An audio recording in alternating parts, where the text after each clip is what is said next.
Hello po, good morning po sa lahat. And welcome po sa pinakamalaking travel expo sa buong Pilipinas. So ito po, sobrang dami po mga nag-inquire po dito. Ito po yung ating Global Pinoy Travel and Tourist Business. So yan, ayan po, so, sobrang dami po nag-inquire. Mayroon po local sa international po dyan. Ayan.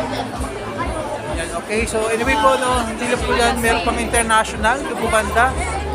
So yun po yung katabi natin, to go. Ayan, to go.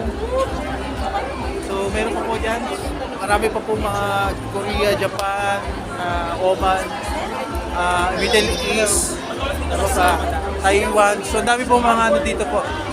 Dito na po lahat. Actually meron pa po sa taas. Yan, sobrang dami po talagang mga inquiry dito. So anyway po, no, isa sa pinaka the best na business na pwedeng umpisahan ngayon 2024 is travel business industry. Kaya po, kung ikaw po ngayon nakikita mo itong post na to, pwede mo pong umpisahan ito sa napakamura lang, di mo na kailangan maglabas ng napakalaking kapital as long as legal at moral. Ito po, register tayo ng Philippine Travel Agencies Association. And with that po, Vincent Ridoban, proud to be Unified Product Services Entrepreneur.